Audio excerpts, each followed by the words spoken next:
The 11 Fatui Harbingers. In this video, we're going to be explaining each one of them, starting from 11, working our way down. We're going to keep it short and brief and simplified, but we're going to be going over the main aspects of each Harbinger, what we know, with a little bit of speculation at the end, and our best educated guesses of what we have to go off of. So with that out of the way, let's get into it.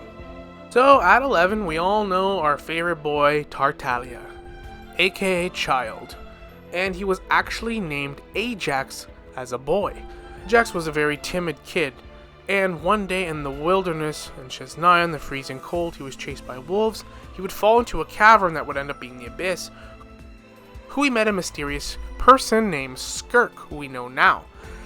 And Skirk would train him many forms of combat and train him in the ways of the Foul Legacy, his transformation. The kid Ajax that we knew would be no more. Even though a short amount of time would pass in the real world, he would actually be training for months and months and emerge a totally different kid with bloodlust and an appetite for combat fighting. His dad was troubled by this, seeing his son get into so much trouble and getting into fights, leaving a mess in his wake. So he reached out to the Fatui, and the Rooster agreed to help him out, having some of his soldiers take on Child, only for Child to beat them all into a pulp. This impressed the Rooster, the 5th Harbinger, and he recruited Tartaglia in the ranks. And Tartaglia would serve to be a valuable asset to send on diplomatic missions when you needed some heavy lifting or fighting or grunt work. Tartaglia also is, at the end of the day though, a very family-oriented guy, and he does care a lot for his family and his siblings. Number 10 could be argued as the most interesting of all because we don't know who this is. Now, there's a lot of theories out there, so we'll rhyme them off really quickly. A lot of people think that the 10th Harbinger is dead. Now, it could be a dead random person, or a lot of people seem to think it's Diluc's father, which I personally don't agree with, but hey, it makes for an interesting theory. And Brigelia, who is a member of the Columbina dell'Artia. And that's what the Harbingers are based off of, so, you know, somebody that we haven't quite met yet. Or I've heard that it could be our sibling, or somebody really random like Kaya. There's a lot of cool theories out there. Now, why I think it's not somebody that's dead like Diluc's father is because, how insulting is this? You got Child, that's number 11, and the guy can't even get a promotion when someone right ahead of him dies. Imagine that, they leave the position vacant at 10 and their Child's there like, hey, can I get a bump up? And they're like, nope, we're leaving it empty, you're still 11. Honestly, I do believe it's somebody that we just haven't met yet. I just think it's very weird. Number 9, Pantalone, or codename the Regrator. He is the richest man in Teyvat, and he is from Liyue. He was born into poverty and was never able to receive a vision. This made him question why gods hold dominion over so many aspects of life and gave him a deep desire to obtain wealth for himself. I guess at the end of the day, it's like Jordan Belfort said, I want you to deal with your problems by becoming rich! It is suggested by Scaramouche he wants to even the playing field somewhat, so his motives and distaste for Celestia are pretty simple and straightforward. He's so rich, he bought out the Goth Grand Hotel in Mondstadt for the Fatui's use permanently, and can be safe to assume he funds almost all operations involving the Fatui, whether that be soldiers, equipment, projects, experiments, you name it. We have no idea his strength or combat ability. I'm not suggesting he has none, even though we know he doesn't have a vision. I'm sure he has some neat gizmos or gadgets or something to arm himself in a pinch if he needed to, but for the most part I believe him to be more of a crime boss that probably has lackeys infiltrated in every region and people bought out important government situations. Like, he's basically like the BlackRock of Teyvat. If you don't know what BlackRock is, well, give you something to Google after the video. Number 8, La Senora, the Fair Lady, from Mondstadt. 500 years ago, before she became a Harbinger, Rosalind Karushka Lowfather was an ordinary young woman from Mondstadt who studied at the Sumeru Academia. When her lover Rostam died during the Cataclysm, Rosalind was consumed by anguish and her hatred and used the art of liquid fire to transform her body into that of a living flame, therefore becoming known as the Crimson Witch of Flames. Sometime after this, she was approached and recruited by Piero the Jester and given a cryo delusion to calm her flames. She would be the first Harbinger we met until she was killed by the Raiden Shogun. Her story is somewhat of a tragic one because she's really just started out as your typical regular gal that was just consumed by grief. And I like to think that she learned the art of liquid flame from the Sumeru Academia, studying there. So it is safe to assume that she wasn't only a powerful witch and one of the most powerful beings in Teyvat, but she was also a scholar, so she was probably pretty damn smart. Number 7, Sandrone, or the Marionette. According to both Tartaglia and the Wanderer, Sandrone is always engrossed in her research with automatons and other mechanical things. She can be seen riding a modified ruin machine. It is also stated she was the only one who didn't close her eyes out of respect for La Senora during the funeral. From what we know of her, it is suggested that she's probably Teyvat's best engineer, and responsible for all the Fatui upgrades to their soldiers, machines, and weapons. She definitely seems like she's from Fontaine, and having hinted ties toward the Narcissus and Croynes organization there, it's suggested that she is either one of the ancient orphans, either Marianne, grown up and modified, or the big guy is actually Sandrone all along, the robot, and that is her brother Alain in a robot body, and the marionette is the doll and figure face modeled after his sister, but we don't know for sure.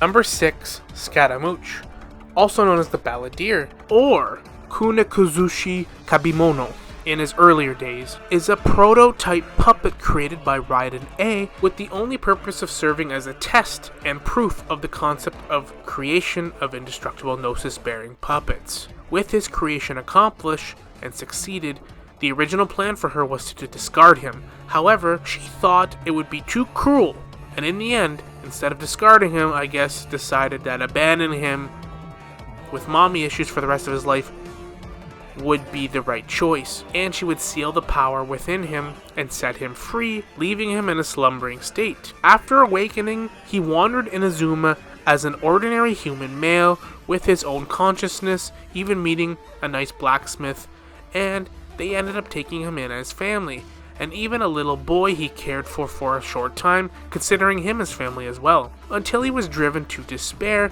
and grief. After this, the Fatui would take interest in him. Some of the smarter members and geniuses in the Fatui ranks took a liking to him, especially the Doctor, who made adjustments to his prototype, not only unsealing his power, but very likely rendering him even more formidable than his original specifications.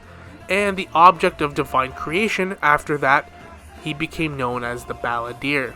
He played a key role in adventuring into the abyss and gaining intel for the Fatui and being a basis for their experimentations. As a puppet created by a god, it would eventually try to turn him into a man-made god until he would end up being defeated by the Traveler in a prematured state. He was never fully able to finish his transition into godhood, but he would eventually learn the truth and vowed to take revenge on the Doctor. Number 5, Pulcinella, or the Rooster. Currently, there's little known about him beyond his rank and title, and like we talked about, several other Harbingers were handpicked by Piero, but Tartaglia was actually inducted by the Rooster.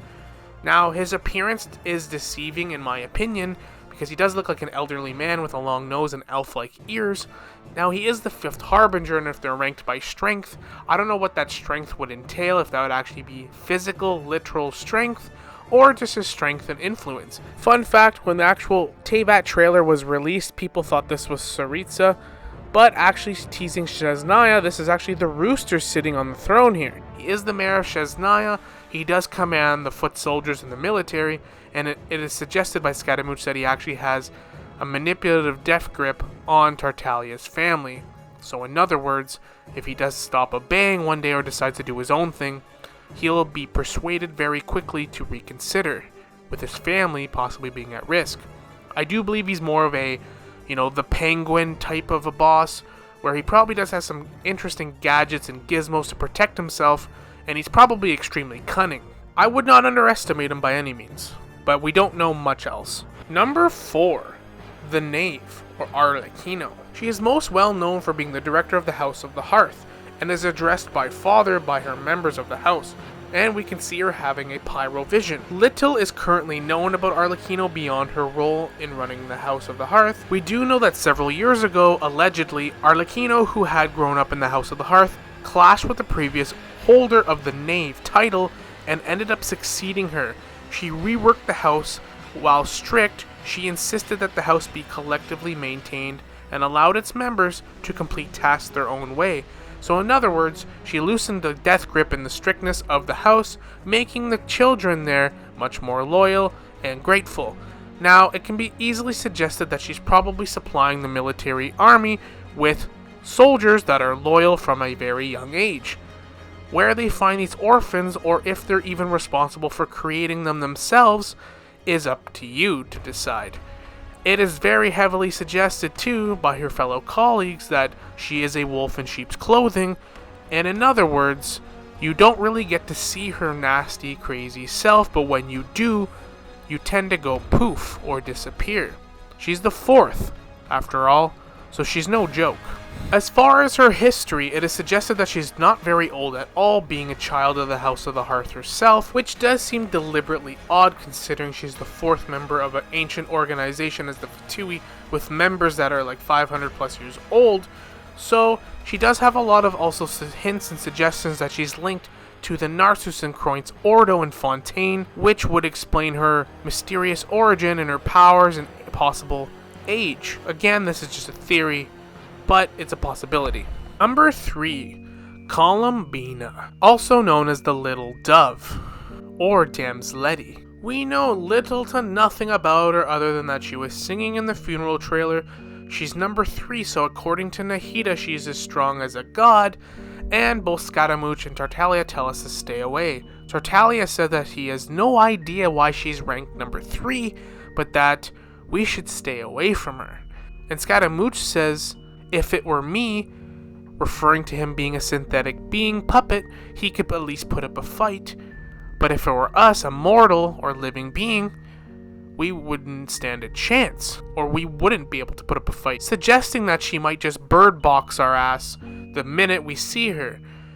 It is very vague what she can do, but it is heavily hinted at that she might be from the Seelie or an angel type race, being possibly the Shade of Death or Angel of Death, or some very ancient powerful being. As we know, the Fatui recruit strong individuals from all across Teyvat, and she doesn't really fit into one specific region. Either way you slice it, it's going to be very interesting to find out in-game what she's capable of. Number 2.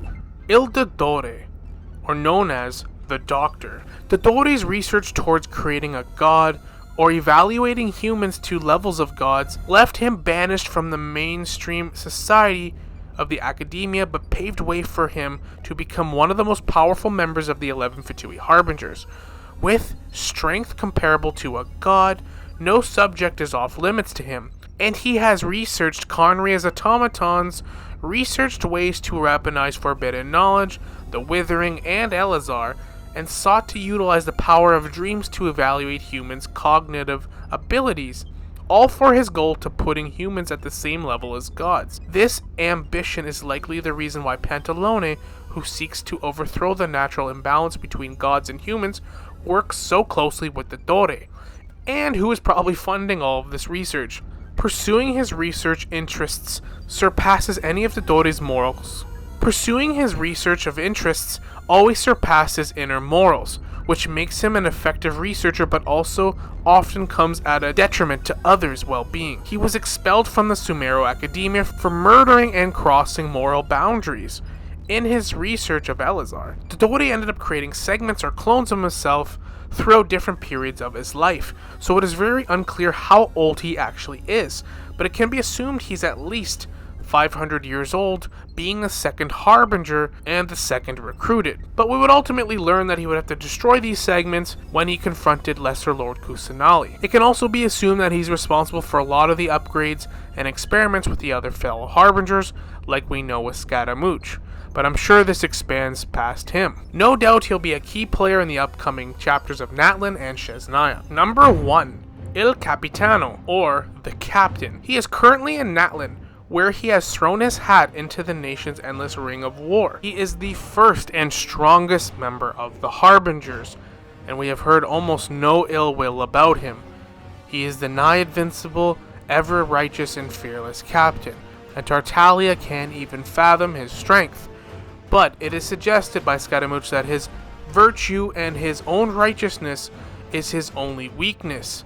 It is also heavily speculated that he will go mano a mano 1v1 with the Pyro Archon, seeing as that both individuals probably don't want to talk it out, but would rather show their strength and earn the Gnosis in a deathmatch, in a duel. Either way, it's going to be a spectacle to see this guy running rampant and cracking skulls in Natlan. The Lord Commander and Director of the Fatui Harbingers, Piero the Jester. He is the very first ever member of the Fatui and the right-hand man of the Tsaritsa, the Cryo Archon. He has personally recruited several members, including the Dore, Scaramouche, and Signora. Before the Cataclysm, Piero was a royal mage in Conria and lived with the Traveler's sibling for a time. He failed to gain the favor with Conria's ruler, likely King Ermin, due to being less capable than the other country's sages, and could not stop them from doing something that tore away the veil of sin. This brought divine wrath and destruction to the nation, and Piero was presumably among the pure-blooded Conrians cursed with immortality. For this reason, he became embittered with the foundational principles of this world and joined the Tsaritsa's cause, establishing the Fatui. And Piero has played a significant role in the planning and recruitment of all the fellow Fatui and Harbingers, as well as their plans and schemes for their grand plan to collect the Gnosis of each Archon and the remains of the third Descender. His power level and strength is currently unknown, but it can be suggested that it is at least in the ballpark of the top 3 Harbingers, if not potentially greater. And that is all we know for the Fatui Harbingers and their director. I do hope you guys enjoyed the video. I just wanted to go over each one of them, what we know, and different hints we got at the game that can give us something to speculate on. I don't know about you, but the Harbingers are the most interesting part of Genshin Impact to me, so it's fun to talk about them. I do hope we see more soon before Natlan, but I'm so excited to see what happens in Natlan. And if you enjoyed this video, please feel free to like and subscribe, support the channel. I do appreciate you all watching this far. It means a lot to me. And as always, we'll see you all in the next one. Later.